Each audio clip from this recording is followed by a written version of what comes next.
Las palabras de los protagonistas son nuestra inspiración. Historias y experiencias de emprendedores, startuperos, invitados. ¿Cómo estás, Manuel? Buenas noches.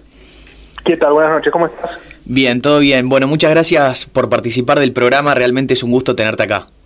No, por favor, gracias a ustedes por la comunicación. Bueno, Manuel, primera pregunta. ¿Qué te parece esta extensión de la cuarentena? Te iba a decir cuareterna, pero esta cuarentena eterna que, bueno, se extiende. Tenemos a un viceministro de Salud de la provincia de Buenos Aires, Nicolás Crepla, que dice que una cuarentena hasta el 15 de septiembre la firma, así lo dice tan libremente, y un sector privado tosigadísimo. ¿Qué opina de esta extensión sin una mención del plan económico? Bueno, en general el que te dice firma una cuarentena más larga o el que está de acuerdo con estas cuarentenas por tiempo indeterminado es la gente que cobra todos los meses, que come todos los días y que no tiene miedo de perder el trabajo cuando todo esto vuelva a la normalidad. El problema que tiene la cuarentena esta es que es claro que no va a ser eterno esto, ¿no? Algún día, digamos, aparecerá la vacuna o la gente directamente dejará de cumplirla porque no da más. El tema es que no tenemos una perspectiva ni de hasta cuándo, ni de qué medidas hay más allá de tenernos a todos encerrados. O sea, porque me parece que una buena parte de la sociedad, cuando empezó el tema de la cuarentena, ya por el 19 o 20 de marzo, la gente la cumplía de rajatabla, digamos. Vos salías a la calle y no había absolutamente nadie.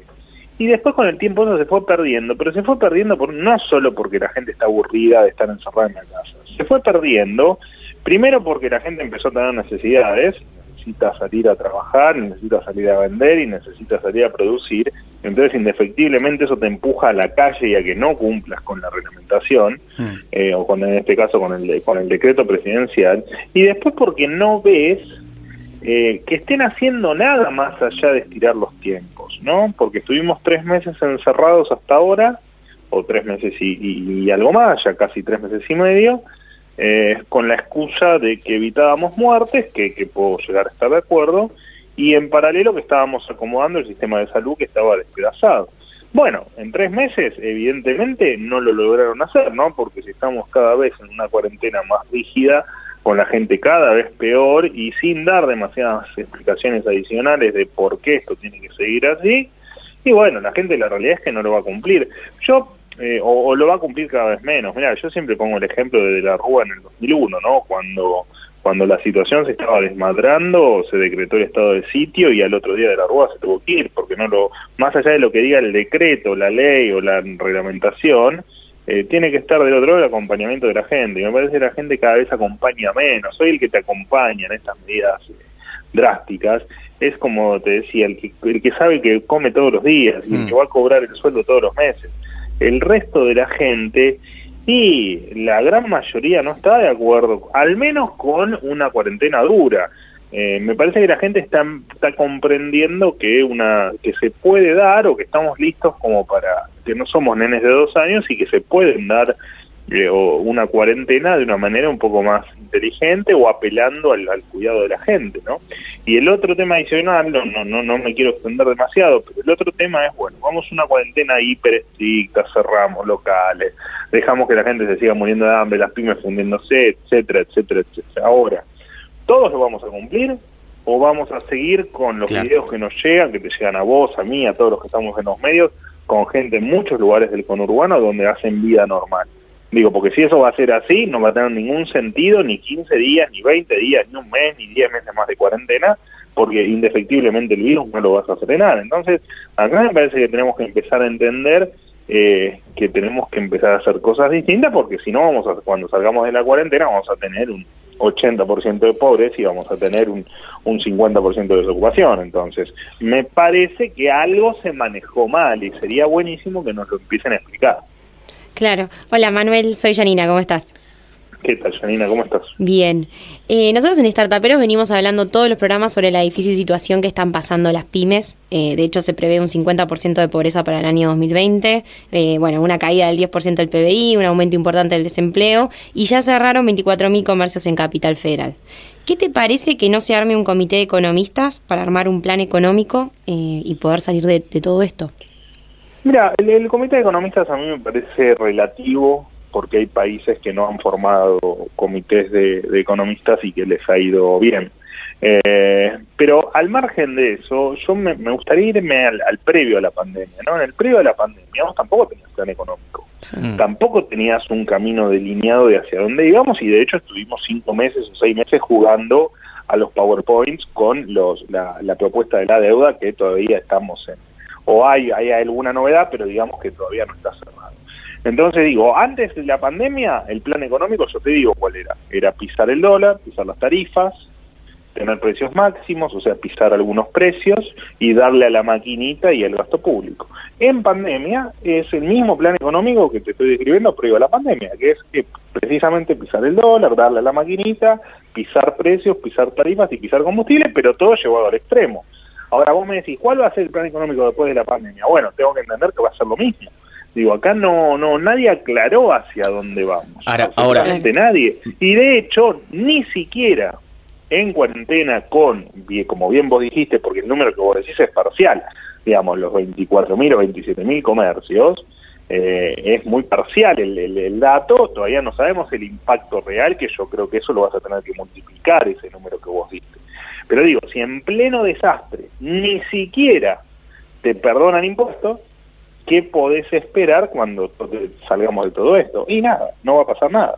Vamos a seguir con esta misma y loca idea de, como bien dijo el presidente, estas locas ideas de expropiar empresas, de subirle impuestos a los ricos, creyendo que, ahorita en Argentina siempre creemos que hay 10 o 15 tipos con mucho dinero que nos van a salvar. Sí. Bueno, y seguiremos esquilmando al campo como hicimos siempre.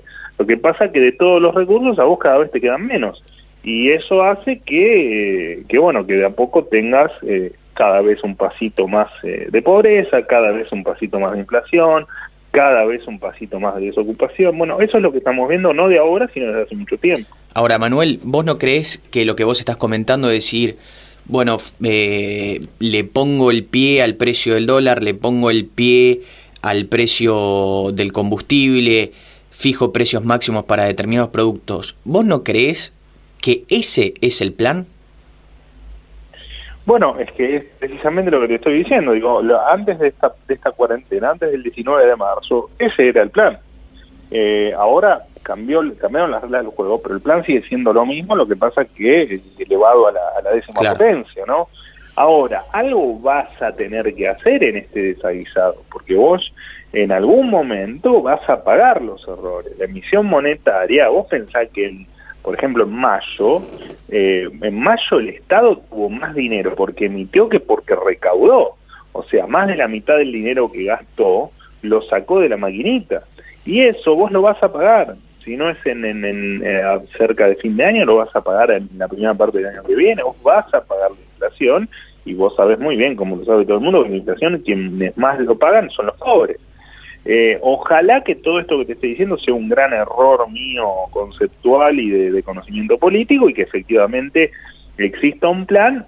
A mí me hace sospechar que al menos si lo hay es bastante deficiente. Y aparte, ¿por qué no? Yo entiendo que con la deuda sin todavía arreglar, que es otra irresponsabilidad, pero con la deuda todavía en veremos, y con la cuarentena / pandemia, atravesándola, si se quiere, según lo que nos dicen, en su punto más crítico, entiendo que no podamos tener un plan delineado con todos los detalles, pero por lo menos tengo que saber qué van a hacer en materia laboral, qué pretenden hacer en materia impositiva. En fin, necesito algunos rasgos que me permitan saber si voy a comprar una máquina para fabricar remeras, para vender el año que viene, si voy el año que viene a contratar algún empleado nuevo, o si me voy a dedicar a exportar cerezas o me voy a dedicar a exportar zapatos.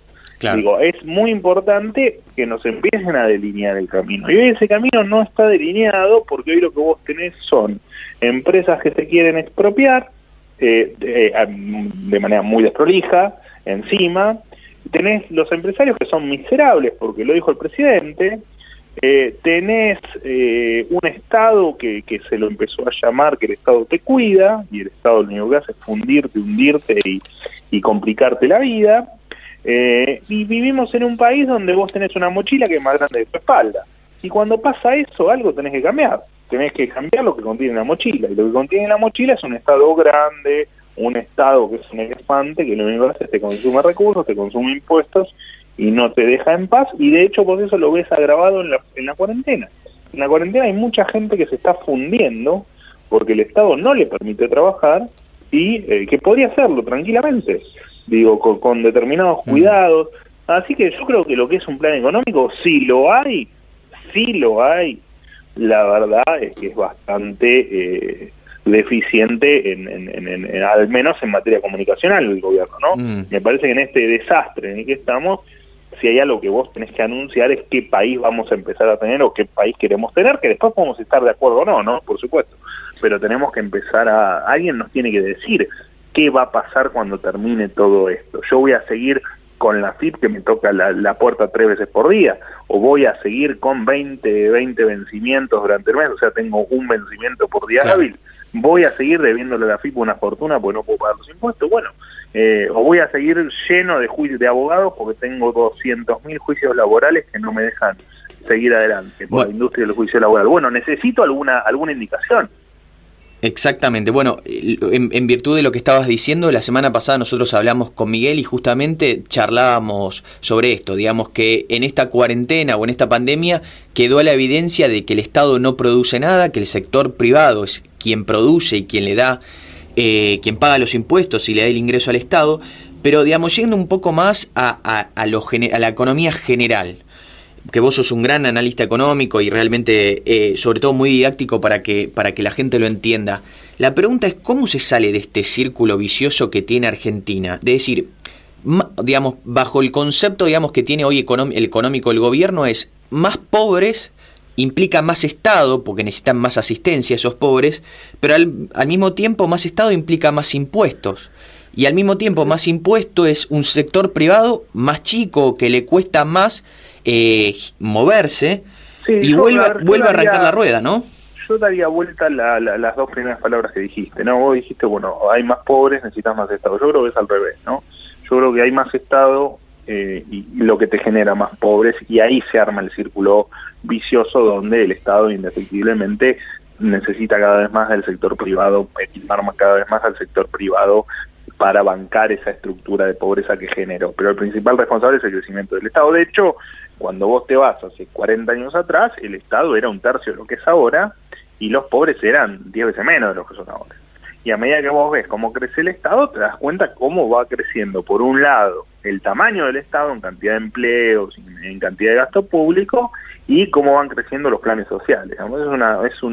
Hay una correlación casi perfecta entre esas variables. Bueno, entonces, digo, vos te tenés que ir a cuando fuiste grande. Vos fuiste grande hace 70, 80 años, no los voy a aburrir con historia económica, pero sí algunos datos. Vos, terminando la Segunda Guerra Mundial, el mundo decidió que de esta se salía comerciando con el resto del mundo.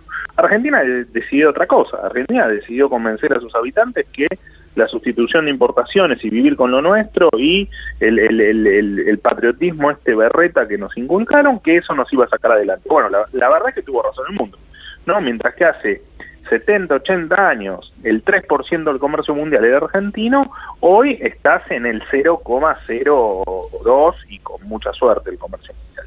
Entonces vos lo que tenés que hacer acá es enfocar a empezar a vender lo que haces, y lo que haces bien al mundo, no cualquier cosa, lo que haces bien. Y hoy lo que haces bien es la industria del conocimiento, que está o estaba en pleno crecimiento, y todo lo que es campo, que es y agroindustria, que es lo más avanzado que tenés no solo en el país, sino en el mundo. Ahora, querés expropiar una agroexportadora, al campo lo matás a retenciones, para exportar ponés impuestos cuando se te ocurre, el único país del mundo que castiga al que exporta. Entonces vos tenés que arrancar por ahí, ¿no? Y tenés que empezar a ver, por supuesto, tenés que achicar brutalmente los impuestos, después los gastos, cuando no tenés plata para gastar, se achican solos, tenés que limitar el Banco Central a que puede emitir, y tenés que empezar a bajar de a poquito y sistemáticamente impuestos, porque en definitiva vos en Argentina tenés 165 impuestos, pero eso hasta te diría que es secundario. Vos el problema que tenés es que en los 10 impuestos más importantes recaudás el 90%. O sea que vos tenés 155 impuestos que no sirven absolutamente para nada y que lo único que hacen es complicarte la vida. Entonces, hay un montón de cosas por hacer para salir de esto. Lo que pasa es que los argentinos estamos convencidos de otra cosa. Los argentinos estamos convencidos que el mundo está equivocado y que se puede vivir con lo nuestro y que sin el Estado no se puede y que el Estado cada vez más grande. Vos fíjate que en un Estado que te hace laburar la mayor parte del año para que le pagues impuestos, un Estado que hoy te tiene encerrado, hay gente que te sigue diciendo que necesitamos un Estado más presente. Bueno, ¿qué quieren? Que me acueste en la cama con el Estado la noche. Porque más presente que lo que hoy es el Estado no se consigue. Bueno, pero a ver, Manuel, yo creo que una gran porción de la Argentina comparte que la Argentina necesita reformas y reformas de verdad. Ahora, el tema es que cuando, como vos mencionaste anteriormente, hay hay un buen porcentaje de gente, más de la mitad de la población argentina recibe una asistencia del Estado, con algún nombre, con otro nombre, pero recibe una asistencia. ¿Cómo haces para que un partido, llamarlo un partido político, una coalición, gane con estas ideas, sabiendo que tiene enfrente una porción gigantesca de la población que no lo va a votar porque propone estas reformas? Bueno, primero que yo no creo que la gran mayoría de la gente esté convencida de que esto hay que reformarlo, porque de hecho vos bien lo dijiste, ¿no? Vos tenés de los empleados, que un tercio de los empleados en blanco en la Argentina son empleados públicos. Y además después tenés otro pedacito bastante importante, tal vez otro 20 o 25% de los empleados en blanco adicionales que trabajan en el sector privado pero contratados por el Estado, por ejemplo, qué sé yo, los recolectores de basura, los que hacen fumigación en los entes públicos, en fin, hay un montón de gente que es contratada por el Estado de manera indirecta. O sea, vos tenés una millonada de personas que no está tan, no sé si está tan, ojalá, pero no sé si están muy convencidas de que hay que cambiar esto, porque hay que cambiar esto es a esos quitarle la tranquilidad de que cobran todos los meses, quitarle la tranquilidad de la seguridad laboral, sumarles la preocupación de que tienen que ser inteligentes, inventivos e innovadores para subsistir.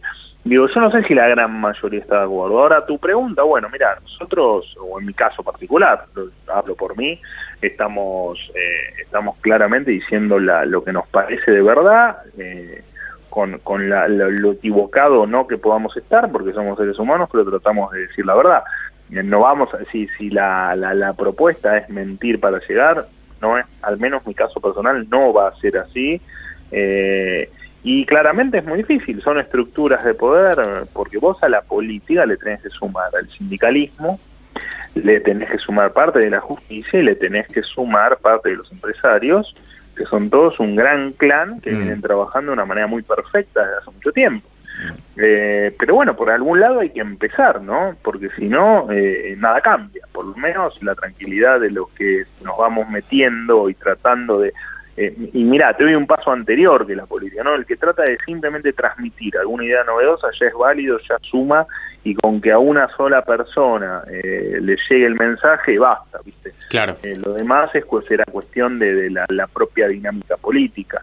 Pero bueno, creo que el camino es el de contar las cosas como son, en un lenguaje muy sencillo, con ejemplos muy sencillos, hasta a veces cómicos, o tragicómicos, como para ir plasmando la realidad y entender que podemos vivir mucho mejor, ¿no? Que nosotros hace 80 años atrás o 90 años atrás teníamos la misma calidad de vida que un norteamericano. Hoy un norteamericano tiene 10 veces mejor calidad de vida que nosotros, y eso incluye no solo el vivir mejor, sino el enfermarse menos, el vivir más tiempo, el acceder a más bienes. No solo es una cuestión de dinero, es una cuestión de otro montón de cosas que hacen a la calidad de vida. Tal cual. Ni hablar cuando hablamos de cultura, de turismo, o sea, de poder viajar, en fin. Y Argentina, lamentablemente, hoy está muy atrás, no soy de los que te dice somos un país lleno de recursos naturales, porque no creo en eso, porque si no Japón sería pobre, pero sí lo que te digo es, mira, qué lástima que no seguimos laburando como laburábamos hace 70, 80 años. Tal cual. Manuel, como última pregunta, ¿qué lectura tenés del banderazo que hubo la semana pasada? Mira, a mí me parece que fue una manifestación genuina. Después, si en el medio hubo alguna intromisión política, no lo sé, no me consta y espero que no haya sido así. Me causa gracia cuando dicen, bueno, había poca gente. Bueno, la verdad o gente confundida.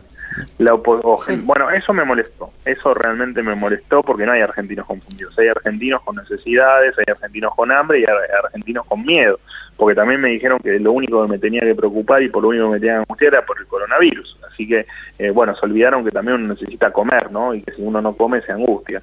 Y la lectura que hago, me parece que había un montón de gente indignada, me parece que Alberto Fernández no llegó por el kirchnerismo, o llegó por el kirchnerismo porque fue una condición necesaria, pero no suficiente. Había mucho voto en lo que lo llevó Alberto al poder, que quería un peronismo más, si se quiere, más conservador, más un peronismo más menemista, por ponerle algún título, un peronismo más diferente, más moderado de lo que fue el kirchnerismo, y me parece que lo que la gente mostró fue que incluso los que los votaron a Alberto sin ser kirchneristas, que no era lo que querían, no querían expropiaciones, no querían encierros sin justificación y no querían otro montón de cosas que están empezando a pasar y que la gente no lo quiere.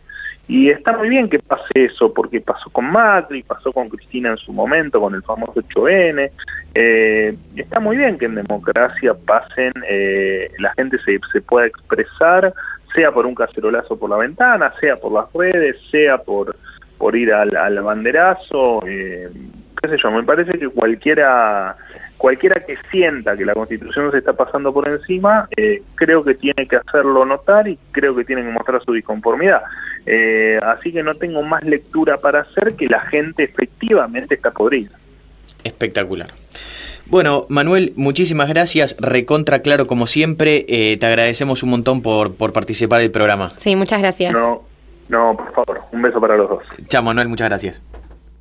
Nos informamos, debatimos, escuchamos y pudimos opinar y aprender la realidad que nos toca a todos. Así termina Startaperos. Así termina Startaperos. Un programa hecho por y para emprendedores. Nos reencontramos el próximo domingo a las 22. Por Millennium 106.7.